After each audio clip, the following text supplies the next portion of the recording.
নমস্কার।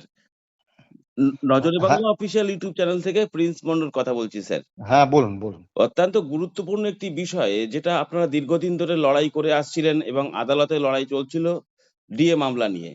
দীর্ঘ অপেক্ষার পর যেটা জানা যাচ্ছে আগামীকাল ডিএর মামলার যে রায়দান হতে চলেছে। আপনার এই ডিএ রায়দানের বিষয় নিয়ে আপনার প্রাথমিক প্রতিক্রিয়া স্যার যদি একটু বলেন আমাদের দর্শকদের জন্য। দেখুন, সুপ্রিম কোর্টে মামলাটা গিয়েছিল 2022 সালের 28শে নভেম্বর প্রথম শুনানি হয়েছিল। হুম, তারপরে অনারেবল জাস্টিস মানে যে যে সমস্ত বিচারপতিদের এতে ছিল তারা মামলাটা শোনেননি, কিন্তু যাই হোক, দীর্ঘদিন পরে অনারেবল জাস্টিস সঞ্জয় কারোল এবং অনারেবল জাস্টিস পি.কে. মিশ্রের বেঞ্চে মামলাটা কমপ্লিট শুনানি হয় হুম, এবং গত 7ই সেপ্টেম্বর শুনানি শেষ হয়। তারপরে 3 সপ্তাহ সময় যায়, কারণ রিটেন সাবমিশন দিতে বলেছিলেন। সরকার পক্ষকে 2 সপ্তাহ সময় দিয়েছিলেন এবং সরকার পক্ষ জমা দেওয়ার পরে আমাদের 1 সপ্তাহ সময় দিয়েছিলেন। হুম, কাজেই 3 সপ্তাহ সেপ্টেম্বর মাসে মামলার সমস্ত শুনানি এবং রিটেন সাবমিশন জমা দেওয়ার কাজ শেষ হয়ে গিয়েছিল। অক্টোবর, নভেম্বর, ডিসেম্বর, জানুয়ারি, আজকে ফেব্রুয়ারি মাসের 4 তারিখ, আগামীকাল 11 নম্বর ঘরে 10:30টার সময়ে অনারেবল জাস্টিস সঞ্জয় কারোল এবং অনারেবল জাস্টিস পি.কে. মিশ্রর বেঞ্চে এই হুম, মামলার রায় হতে চলেছে। তা একদম। আমরা খুব খুশি দুটো কারণে। 1 নম্বর, যে দীর্ঘ অপেক্ষার পর অবশেষে মামলার সুপ্রিম রায় বেরোতে চলেছে। আর আমরা চূড়ান্ত আশাবাদী, কারণ মামলায় যে গতিতে এবং যে ভাবে সওয়াল জবাব হয়েছে এবং মাননীয় বিচারপতিরা যে প্রতিক্রিয়া পর্যবেক্ষণ হিসেবে দিয়েছেন, তাতে হুম, আমরা মামলায় কর্তৃপক্ষের জয় সম্পর্কে যথেষ্ট আশাবাদী। হুম। কালকে রায় বেরোক, দেখা যাক কি হয়। একটা বিষয় স্যার আপনাদের অভিযোগ ছিল দীর্ঘদিনের অভিযোগ সেটা হচ্ছে রাজ্য সরকার সরকারি কর্মচারী সহ বিভিন্ন অংশের মানুষকে ভীষণভাবে বঞ্চিত করে চলেছে। এই বিষয় নিয়ে আপনারা মামলাটা করেছিলেন।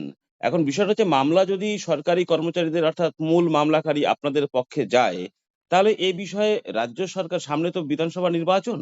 রাজ্য সরকার আ আ বিরুদ্ধে কতটা যেতে চলেছে এই রায় তাহলে স্যার? দেখুন, সেটা রায় বেরোনোর আগে পর্যন্ত তো বলা যাবে না, হুম, কারণ মহামান্য সুপ্রিম কোর্ট ঠিক কি রায় দেবেন সেটা এই মুহূর্তে বলা সম্ভব নয়। হুম, কিন্তু যেহেতু এটা সর্বোচ্চ ন্যায়ালয়, কাজেই যে রায়ই দিন সেটা বা, আমাদের পক্ষে যাক বিপক্ষে যাক আমাদেরও যেমন মানতে হবে, সরকার পক্ষের পক্ষে যাক বিপক্ষে যাক তাদেরও মানতে হবে। হুম, এখন সরকার পক্ষ বড় জোর যেটা করতে পারেন, একটা রিভিউ পিটিশন হয়তো করতে পারেন, বা যদি তাদের পছন্দসই রায় না হয়, অথবা তারা সময় চাইতে পারেন, সেটা তাদের ব্যাপার। সেক্ষেত্রে মহামান্য সুপ্রিম কোর্ট যে সিদ্ধান্ত নেবেন সেটাই শিরোধার্য। হুম, তা দীর্ঘদিন পরে এই যে রায়টা বেরোচ্ছে, আমরা দীর্ঘ 10 বছর ধরে মামলা চালিয়ে আসছি, হুম, আজকে 11 বছরে পা দিয়েছে। তা কর্মচারীদের একটা অধিকারের প্রশ্ন, এবং এখন একটা কর্মচারী বিরোধী ফ্যাসিস্ট সরকার ক্ষমতায় রয়েছে, যার ফলে অ্যাট প্রেজেন্ট আমাদের বকেয়া ডিএ হচ্ছে 40%। হুম, হ্যাঁ, যেখানে কেন্দ্র এবং অন্যান্য প্রায় সব রাজ্য 58% হারে ডিএ পাচ্ছে, আমরা 18%। হুম, কাজেই এই সরকারটা যে কর্মচারীদের সঙ্গে একটা শত্রুতামূলক আচরণ করছে, এটা ইতিমধ্যে প্রমাণিত। হুম। কাজেই আমরা খুব মানে আশাবাদী। এখন দেখি কালকে কি রায়টা হয়। হ্যাঁ, আমার কথা ছিল যার একদম স্পষ্ট কথা সেটা হচ্ছে যদি রায়টা কর্মচারীদের পক্ষে যায় এবং আপনারা শুধু রাজ্যের অধিকাংশ মানুষই আশাবাদী যে রাজ্য সরকারি কর্মচারীরা এই মামলায় জিতবে, জয় আপনাদের হবে। সেক্ষেত্রে কি বিধানসভায় এর কোনো প্রভাব পড়তে পারে সরকারের বিরুদ্ধে, শাসক দলের বিরুদ্ধে? দেখুন, এইটা বলা খুব মুশকিল, তবে রায় যদি সরকারের বিপক্ষে যায়, সরকার তো একটু বিপাকে পড়বেই।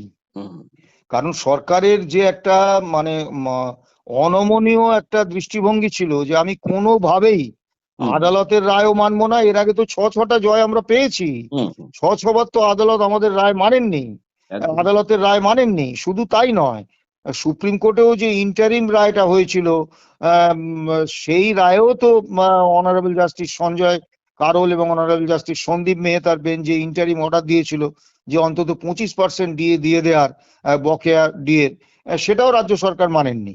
কাজেই রাজ্য সরকার দীর্ঘদিন ধরে যে এই মানে আদালতের নির্দেশ মানবো না, কর্মচারীদের প্রাপ্য দেব না, এরকম তো একটা অবস্থানে আছেন। একদম। সেক্ষেত্রে যদি সুপ্রিম কোর্টের রায় কর্মচারীদের পক্ষে যায়, নিঃসন্দেহে রাজ্য সরকারের কাছে এটা একটা বড় ধাক্কা, এবং নির্বাচনে এর তো কিছু প্রভাব পড়বেই। একদম।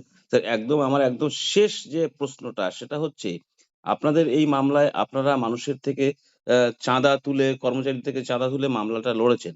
এবং যেটা জানা যায় পশ্চিমবঙ্গ থেকে অ্যা বা আইনজীবী হিসাবে সিপিআইএম এর রাজ্যসভার সাংসদ বিকাশ রঞ্জন ভট্টাচার্য, ফিরদৌস শামীম এরা যথেষ্ট আপনাদের সঙ্গে সহযোগিতা করেছে এবং মামলার ক্ষেত্রে একটা বড় ভূমিকা এদেরও আপনাদের সঙ্গে এদেরও দেখা গেছে।